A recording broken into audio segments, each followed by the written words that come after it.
How many of you have been in a meeting in the last year that was a total waste of your time? Would you wave a hand? Okay. Yeah, so you're either kind of asleep or you haven't raised your hand, because all over the world, that's a problem. Meetings are a pain in the neck. When you ask why, one thing comes very clear is nothing happened. Nothing happened. We talked, we went around, we argued, and then nothing happened. And that's a total waste of time. So if you have a meeting, the reason is you want to solve a problem or two, but you want to get from A to B. One thing you need if you're going to have you get some results it's called content.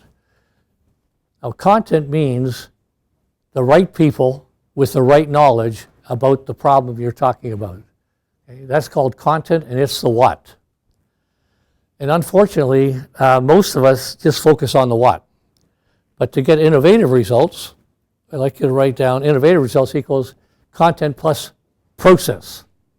And process is not the what, the process is the how. Process is the how. Did you get your thing done? Good. So it's the process of how we're thinking about a problem, how we're thinking.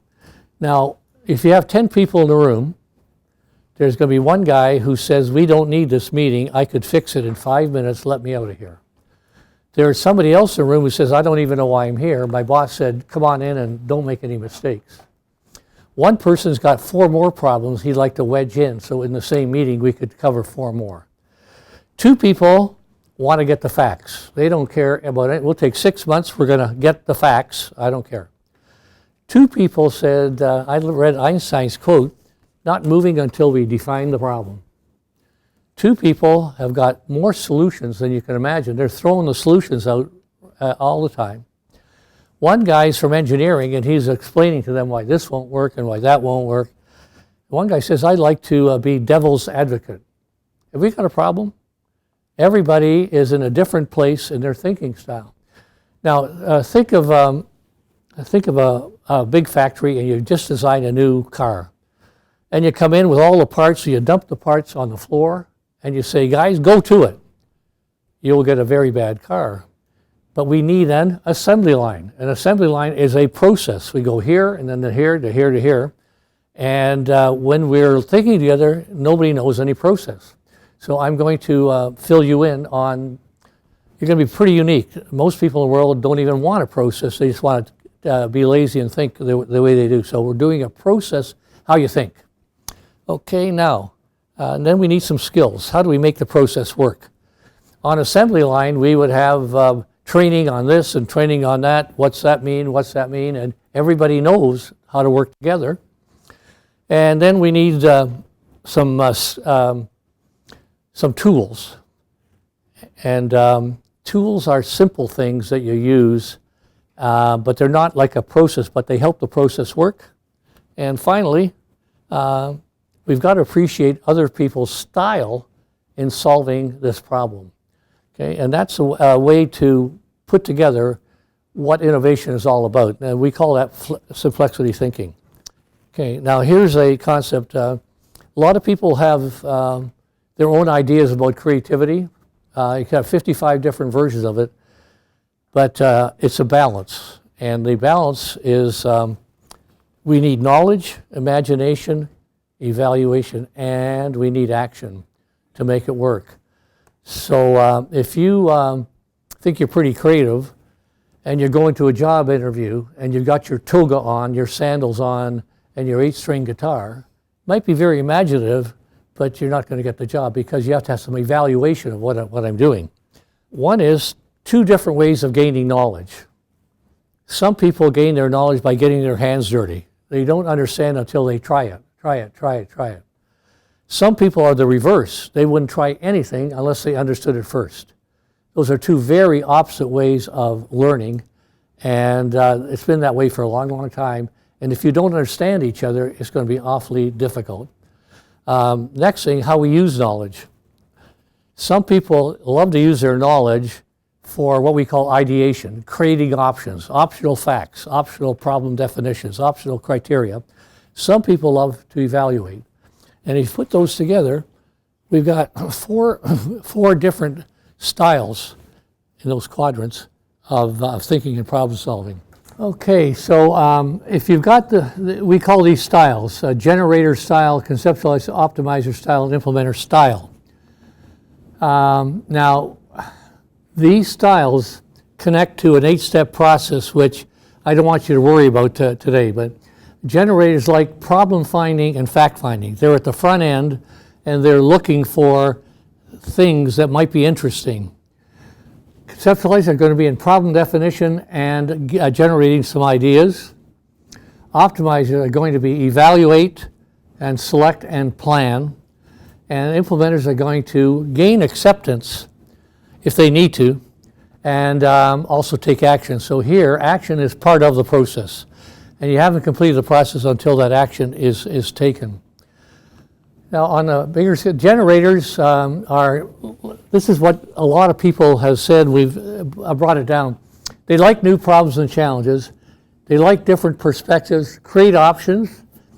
They rather diverge than evaluate. They don't mind ambiguity because that keeps all their options open. They can do whatever they want. Conceptualizers, abstract thinking, new insights. They love problem definition, big picture. They won't go ahead until they have a clear understanding. And they really appreciate ideas and don't like to throw good ones away, but don't have much concern with moving to action. Optimizers, analytical, practical solutions, well-defined problems. They don't like problems that are fuzzy. They think they're pretty good at finding the critical few factors. They'd rather evaluate options rather than diverge. They don't see much value in dreaming about other stuff. Let's focus on the problem. They don't like ambiguity. Implementers, action and results. And you had that idea, checking your progress as you go along. They can jump ahead without understanding, and often will, and they can adapt and do it over again if it's not working out. Some people see them as enthusiastic, some people see them as a little pushy as they try to drive toward implementation. They will bring other people on board, but if it takes too long, they'll do it themselves. And finally, they don't like apathy, okay? Now, in terms of these are opposites, and I don't know if you can see the opposites here, but often these people would look at you and not know why the company would be paying you. They have no idea why they're paying you. They don't see anything in there about doing anything. And you guys would see them as opposites in that they are so focused in that they might miss things. Okay, these are very opposite. These people don't like to think; they like to get going, and they think you're kind of useless because you don't do anything. So you think and think and think. Now these guys think they're dangerous because they don't care what they're doing; they're going to do anything. Okay, so those are things. Those are tensions. So here's what implementers think of conceptualizers. Okay, and the other way around, they'll do anything, don't appear to think first, and bang their heads against the wall. Now, banging your head against the wall, I had a definition of that I really like. It was from a group like you, except they're older. And one lady said, I'm an implementer, and let me tell you a story. She said, I was in the kitchen, and the drawer was open. So I shoved it in, but it bounced back. Well, then I shoved it in harder, and it bounced back. Got really mad, and I kicked it, and it bounced back. Then I looked down there and saw the cat. Optimizers see generally, they can't focus on the real problem. They start working on 5 new ones before one is solved. It's hard to pin them down. And the other way around, see them as too narrow-minded, can't see the big picture, think they might have the right answer, but be for the wrong answer and the wrong problem. And that can cause real problems unless you know how the other person's thinking. And guess what? You need them all. Jobs, generators, this is on a big base of 10,000, generally sometimes are not in organizations. They're sculptors or they're musicians. Marketing will have a lot of generators. Training and development, industrial engineering, these folks' job is to make change in factories, and teachers. Anybody who has to think for a living, professors, OD people, R&D, market research, strategic planning, anyone hired for their knowledge in economics, physics, math. This is large, heavy-duty engineering. These are people who got to get the right solution. IT developers, finance, accounting, applied research, and technical customer support. And these are folks who got to get something done every day. Sales, production, logistics is huge now. Do you want it today? Do you want it tomorrow? And how much you're willing to pay for it? Logistics. Anybody who has to manage a project and get something done. If you're in administrative support, you're likely to be an implementer and customer relations. Now this is the big one. This is big. Nobody here was one or not the others. Everybody here has part of all four. Everybody in this room is a blend. One of you, who was on the line? One person was right on the line. Who? Yeah, we put you there. He was implementer and generator, yeah. So everybody's a blend, and so that means, this doesn't mean you're good at this stuff. It just means that you like it. And what has to happen is that you have to have the blend working on a problem, or in real life, a number of problems. Now, the second one is, it's a state of mind. See, traits are personality traits, and you can't change your personality. You are what you are. And but a state is just a state of mind, and I can move it. I can move it. And sometimes things move naturally. Like I'm sure when I was in engineering physics, I was probably thinking like an optimizer, because I thought that's the way people think. But over the time, my life has gone. I've gone into other things, and now I'm more over here than that. It's changed. Now, we do have proof that mixed teams are more innovative. They get better results, but do not have as much fun, because they got to work with people who think differently from them. Now, number 4 is key. Depending on what you're doing, your dominant orientation is not as important as ability to shift. And depending on where you are in a problem-solving situation, you want to focus where you are. Now, number 5, again, this is not skill, but you can be skilled in all 4 quadrants. And if you need it, you can get a lot of training in certain things. Generators, for some reason or other, are in shorter supply in corporations. Often, people don't know what to do with them. They are so far away from the action, and they tend to honor implementation and, to some extent, optimization. And a trained facilitator can successfully guide a team through all the steps. Whatever he gets or she gets, they can move through that process. Okay, so that's probably the takeaway. You are what you are, but you can shift. You can shift over. Here's some blends. This is somebody who's totally generator, totally conceptualizer, totally optimizer, totally implementer. Now, this is more likely. This is a person who's part of each of those. And we had one. Anybody else in that category? 1 and 2? Okay. Okay, now this is generating and conceptualizing. Was anybody in the group like that? Your 2 biggest ones over there? Wave a hand if it was. Be surprised if it wasn't. Okay, this is one which is heavily those guys and those guys. We like to do both, and I think a lot of you are down in that area. And finally, industry is a lot like this. Lots of implementation, lots of optimization. This is very common. Then you got people who can do, who like 3 of them. 3 of them, 3 of them, 3 of them. So again, blends are what count. If you have too many implementers and optimizers, you worry about firefighting, constantly reworking things that don't work, and missing opportunities to improve and change. If you got too many generators and conceptualizers, these are people who are going to be happy even if things aren't getting done. They're just really having a good time. We're talking about a process that goes from generation through to implementation. That's the big thing. And here's some examples of organizations and teams that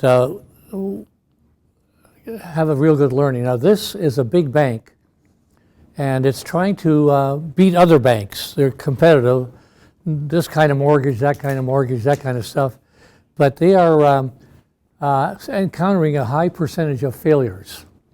Now this is the teams. These are many teams. Each dot up there is a member of a team.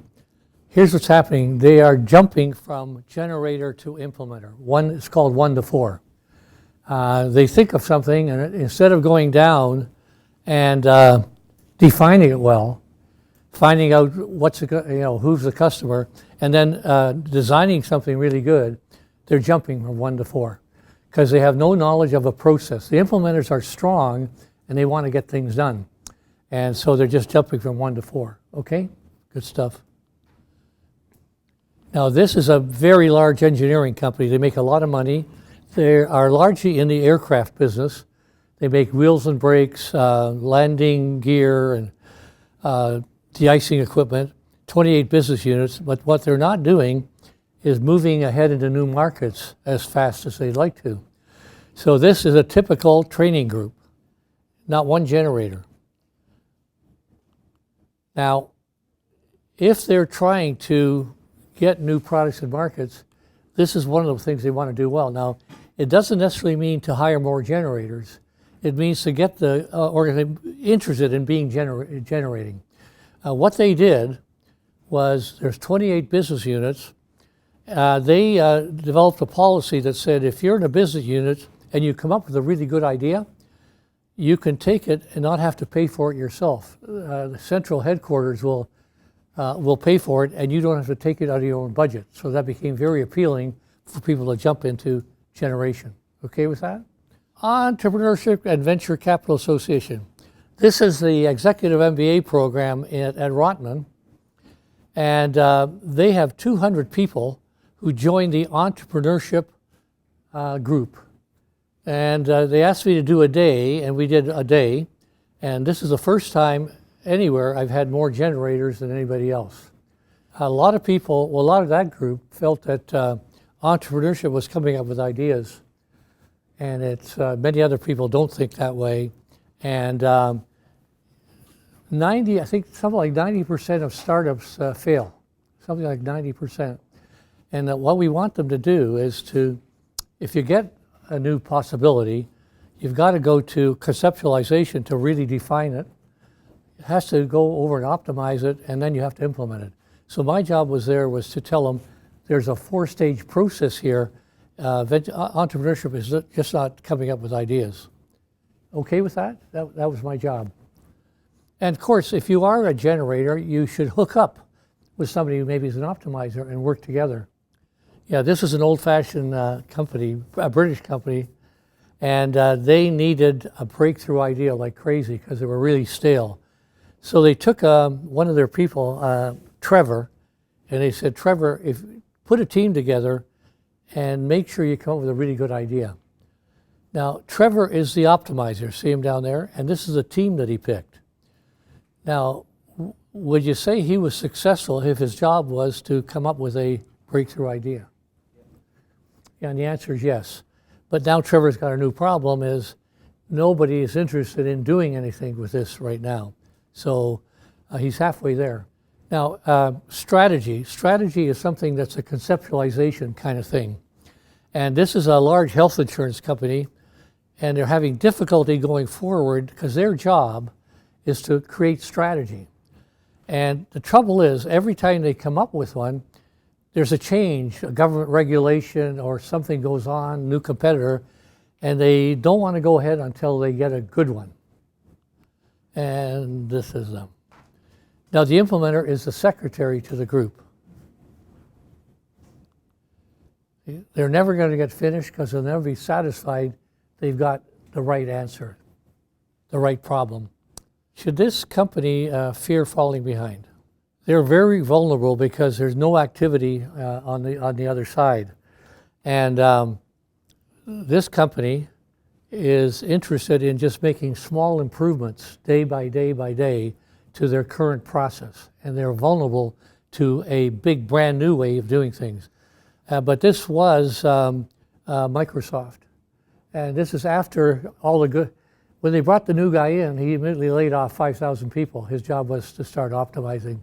And so every time I go to my computer in the morning, they tell me we made 2 more changes to your, I don't want the changes, I don't care, but they're going to make them anyway. Small improvements. See, we're glad because we don't want these people finding new ways to land a plane while it's landing. We want, this is Navigation Canada. They are really heavily implementation. Do you guys ever heard of quality of work life? People are always talking about balanced quality of work life. Now in this hospital, there's a team and they're kind of well balanced, when you say. They're leading the work-life initiative. Now, their job is to get the hospital, all the people involved in the quality of work-life initiative, but these people are awful busy. And that's what they look like. Is it going to be hard to get their attention? This is what a hospital looks like. It is heavily on implementation. Bang, bang, bang, bang. And so they're not going to ask them to take a 3-day vacation and learn about quality of work life in a seminar. That's not the way they could approach them. Now, if any of you, this is what market research looks like in a company. Their job is to be searching the market and trying to understand it so they can really approach the market. And that's what they look like. Heavily conceptualization. Now, this is 2 real life companies.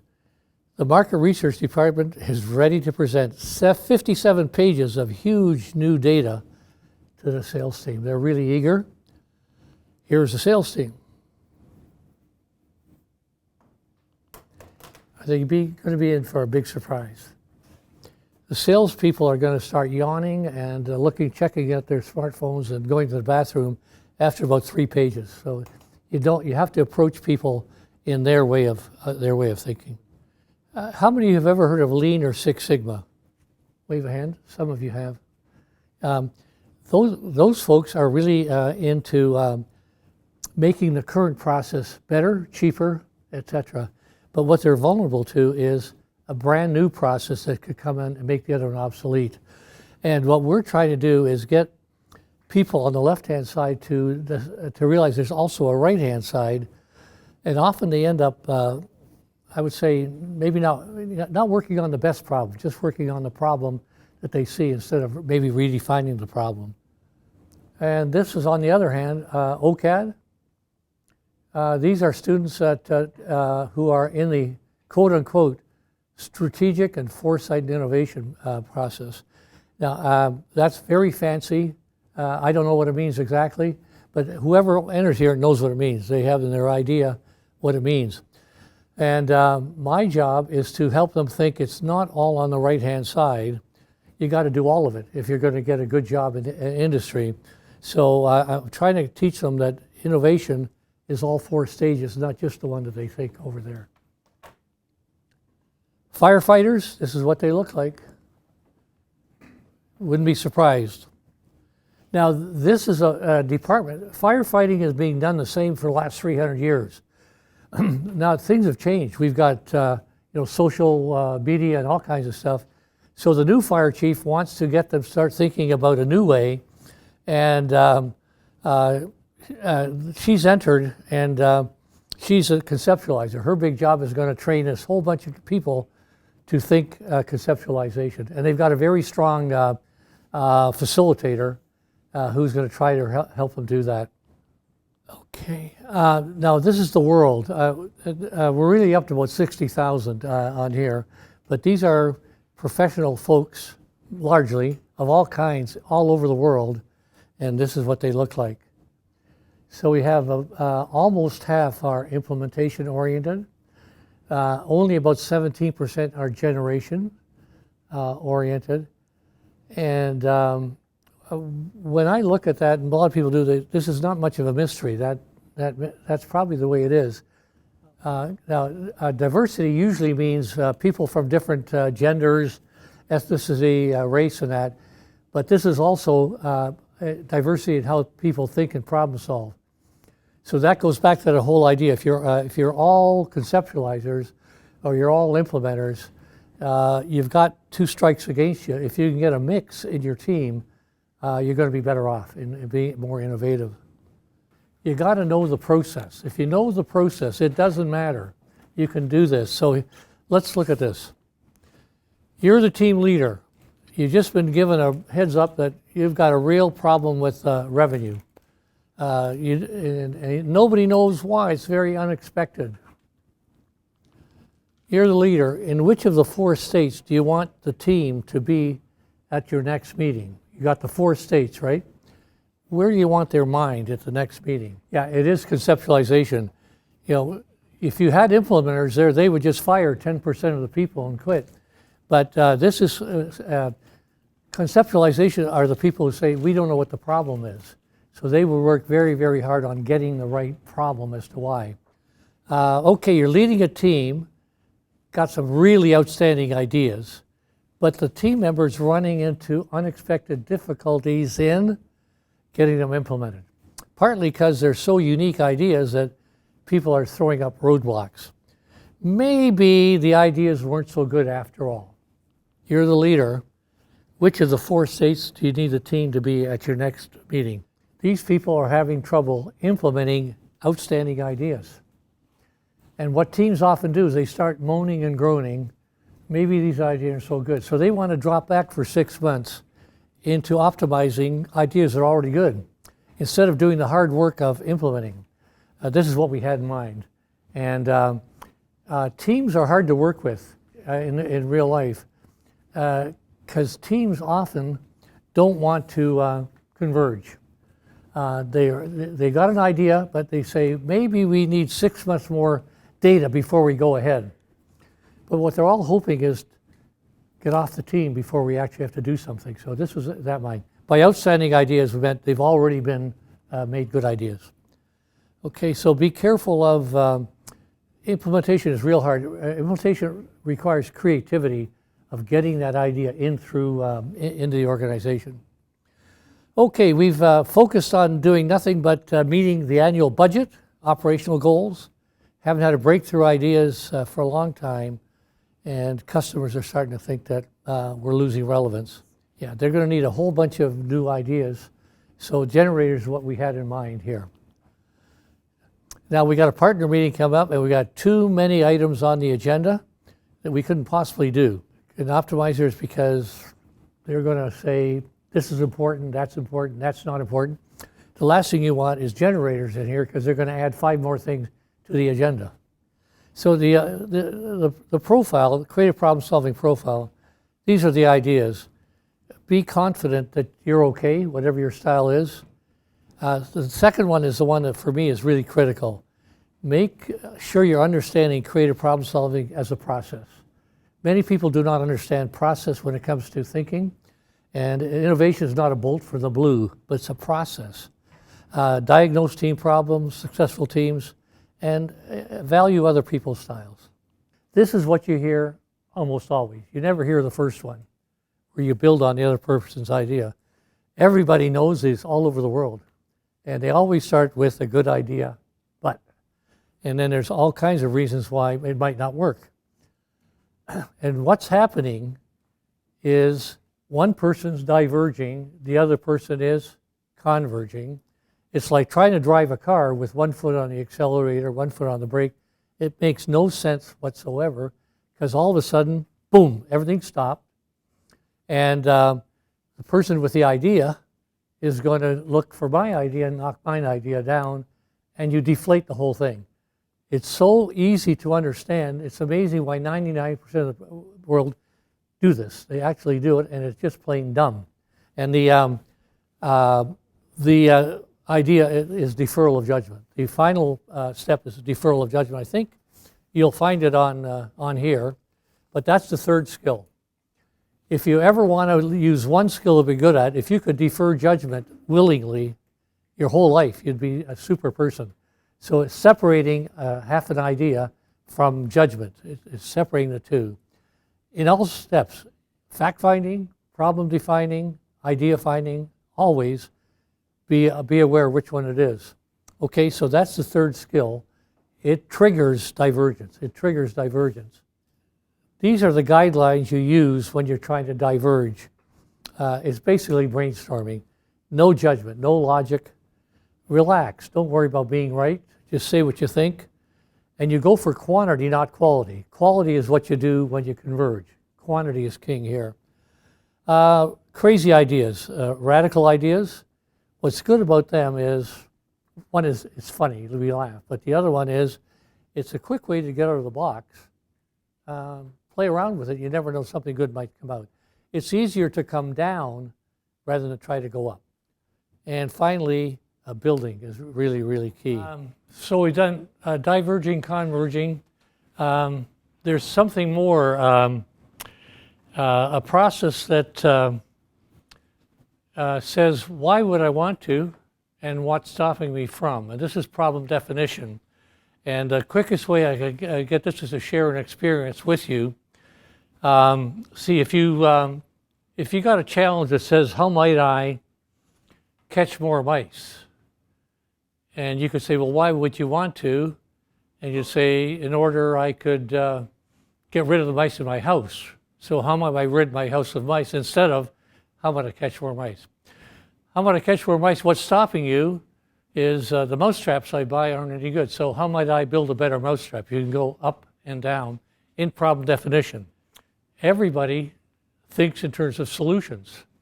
It's very hard for people to think in terms of problems. What problem are we trying to solve? And they jump, they go that way. They go from 1 to 8, 1 to 8, 1 to 8, until they get tired, and then they say, maybe we need some help.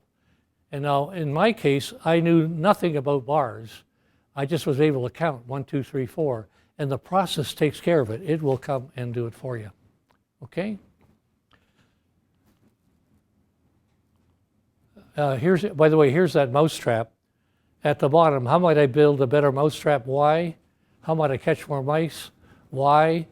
How might I rid my house of mice? Why? Improve our safety and health against these mice? All the way top to how might I find eternal happiness and bliss? If you ask why enough time, you'll get a very, very big picture.